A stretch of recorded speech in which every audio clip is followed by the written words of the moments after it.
I may be dead by the time you watch this. Very possibly are. You don't know who's the man who's making things he wants you to see. Destroy your television sets. Now. You must listen to no orders. That's all I can tell you for this point in humanity. The actor and comedian Rik Mayall has died suddenly at the age of 56. He shot to fame in The Young Ones and starred in some of the most successful comedy series of the 1980s and 90s. He lives behind his wife and 3 children.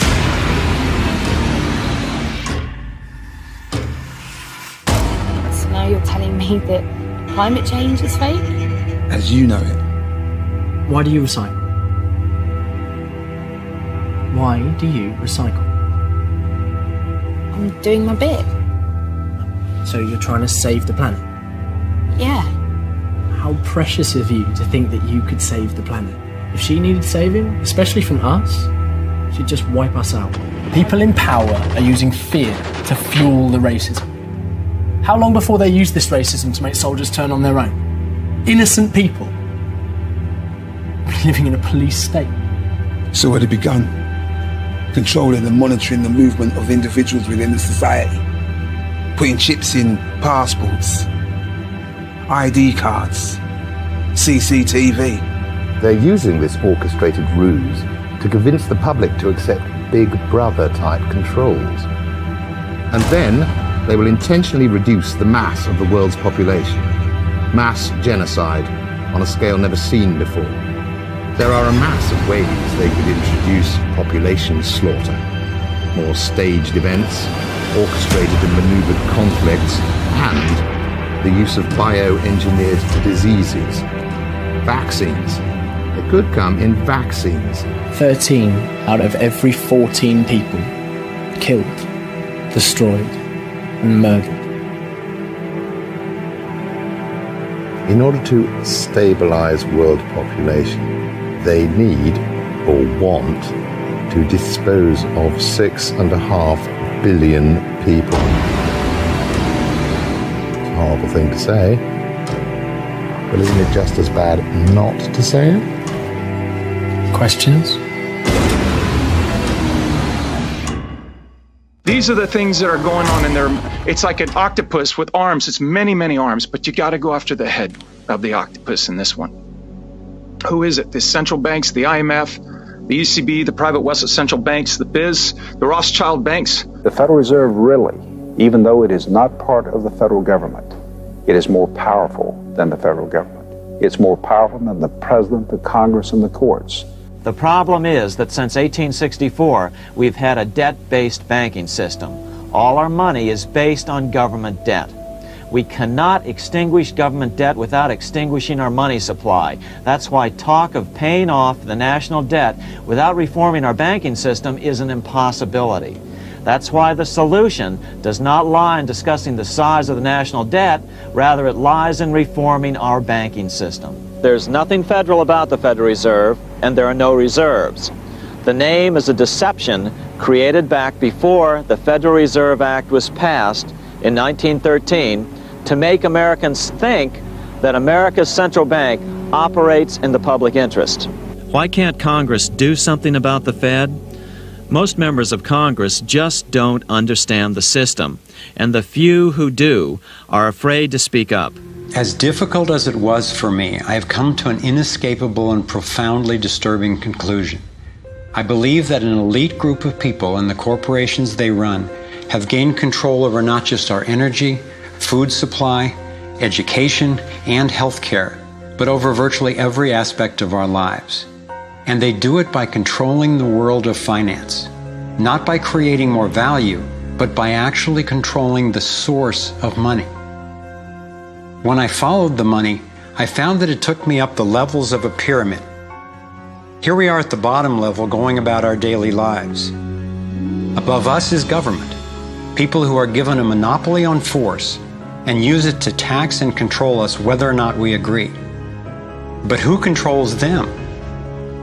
At the next level are the corporations. Many would say that it is now corporations and not nation states that rule the world. They call it a corporatocracy. To acquire the world's resources and control the markets, this corporatocracy must have access to cheap money. The big corporations get their loans at special rates from the big banks. which means that those who control the major banks, the moneyed elite, ultimately control the corporations.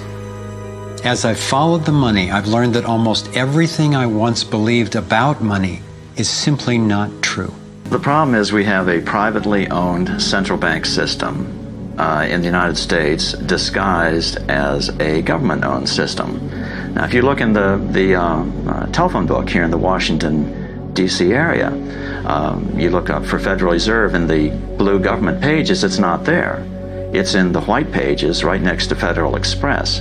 It's a privately owned central bank. One of the most outspoken critics in Congress of the Fed was the former chairman of the House Banking and Currency Committee during the Great Depression years. Lewis T. McFadden, Republican of Pennsylvania, said in 1932, "We have in this country one of the most corrupt institutions the world has ever known. I refer to the Federal Reserve Board. This evil institution has impoverished the people of the United States and has practically bankrupted our government." Senator Barry Goldwater was a frequent critic of the Fed. Most Americans have no real understanding of the operation of the international moneylenders. The accounts of the Federal Reserve System have never been audited. It operates outside the control of Congress and manipulates the credit of the United States. The Founding Fathers knew the evils of a privately owned central bank. First of all, they had seen how the privately owned British central bank, the Bank of England, had run up the British national debt to such an extent that Parliament had been forced to place unfair taxes on the American colonies. Ben Franklin claimed that this was the real cause of the American Revolution. Most of the Founding Fathers realized the potential dangers of banking and feared bankers' accumulation of wealth and power. Jefferson put it this way: I sincerely believe that banking institutions are more dangerous to our liberties than standing armies. The issuing power should be taken from the banks and restored to the people to whom it properly belongs. That succinct statement of Jefferson is, in fact, the solution to all our economic problems today. Here's how it works. They print it, we borrow it, and we pay them interest. This is garbage. This is garbage. Your people in South Africa, you have your rand, right? That's going to zero. That's going to zero. This is going to zero too. Euros are going to zero. The yen's going to zero. The Chinese currency is going to zero. It's all going to zero against Bitcoin. If you don't understand that yet, you're going to be impoverished. You're going to be on the street. You're going to be begging. You're going to be out of business. You're going to be toast. James Madison, the main author of the Constitution, agreed. Interestingly, he called those behind the central bank scheme money changers. Madison strongly criticized their actions. History records that the money changers have used every form of abuse, intrigue, deceit, and violent means possible to maintain their control over governments by controlling money and its issuance. The battle over who gets to issue our money has been the pivotal issue throughout the history of the United States. Wars are fought over it, depressions are caused to acquire it. Yet after World War I, this battle was rarely mentioned in newspapers or history books. Why?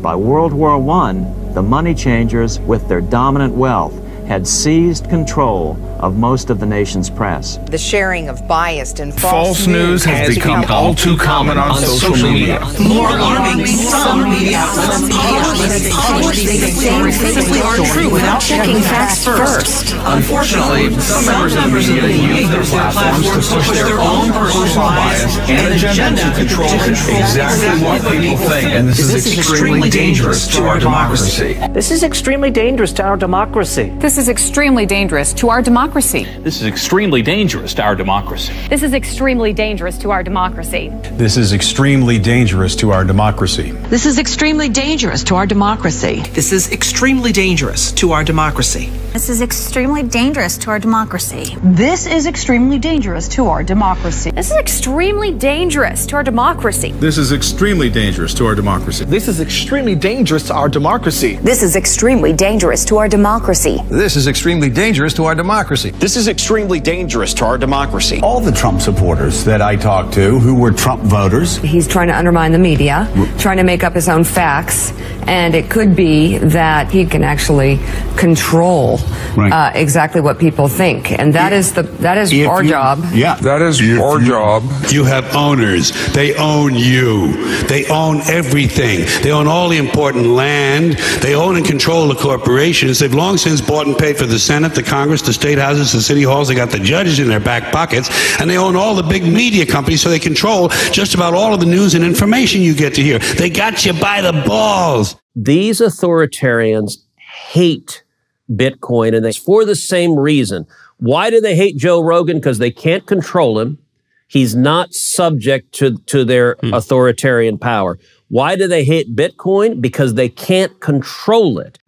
There's only one useful thing that any of us can do every day when we get up. One thing that matters above all. That one thing is convince someone to convert some other form of property into Bitcoin. By a show of hands, how many people hold Bitcoin? Not bad, not bad. What I would recommend highly for anybody who doesn't, get off zero, like today. We'll talk a little bit about it. But what is it? It's an open, decentralized network that's open for anybody, and no one can stop it. It's impossible to stop. It's impossible to stop.